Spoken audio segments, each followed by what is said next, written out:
চারদিকে শুধু পানি আর পানি। যেখানে থাকার কথা ছিল মানুষের হাসি, সেখানে এখন শুধুই দীর্ঘশ্বাস। কোনো কোনো জায়গায় একটি খাটের উপর আশ্রয় নিয়েছে পুরো পরিবার। কারো ঘরে চুলা জ্বলছে না কয়েকদিন ধরে। শিশুদের হাতে নেই খাবার, বৃদ্ধদের কাছে নেই প্রয়োজনীয় ঔষধ। এটাই 2026 সালের বাংলাদেশের বন্যার নির্মম বাস্তবতা।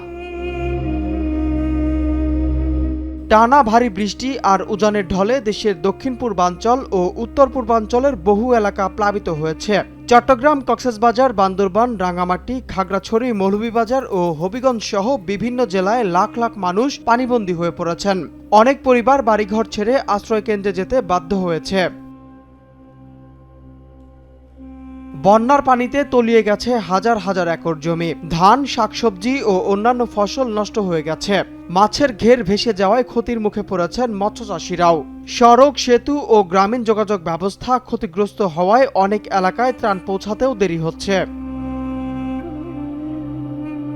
সবচেয়ে কষ্টে রয়েছে নিম্ন আয়ের মানুষ। দিনমজুরের কাজ নেই, দোকানপাট বন্ধ, আয় বন্ধ হয়ে যাওয়ায় অনেক পরিবার একবেলা খেয়ে আরেক বেলা না খেয়ে দিন কাটাচ্ছে। অনেক মা বাবা সন্তানদের জন্য খাবার জোগাড় করতে পারছেন না। নিরাপদ পানি না থাকায় ডায়রিয়া ও পানিবাহিত রোগের আশঙ্কাও বাড়ছে।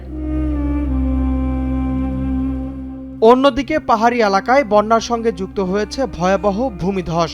এতে প্রাণহানি ঘটেছে বহু মানুষের এবং আহত হয়েছেন আরও অনেকে। বন্যার পানি একসময় নেমে যাবে, কিন্তু যেসব মানুষ ঘর হারিয়েছেন, ফসল হারিয়েছেন, জীবিকা হারিয়েছেন, তাদের জীবনের স্বাভাবিক অবস্থা ফিরতে সময় লাগবে অনেক। এই মুহূর্তে প্রয়োজন দ্রুত ত্রাণ, বিশুদ্ধ পানি, চিকিৎসা এবং পুনর্বাসনের কার্যকর উদ্যোগ। কারণ একটি দুর্যোগ শেষ হলেও ক্ষতিগ্রস্ত মানুষের সংগ্রাম তখনই শুরু হয়।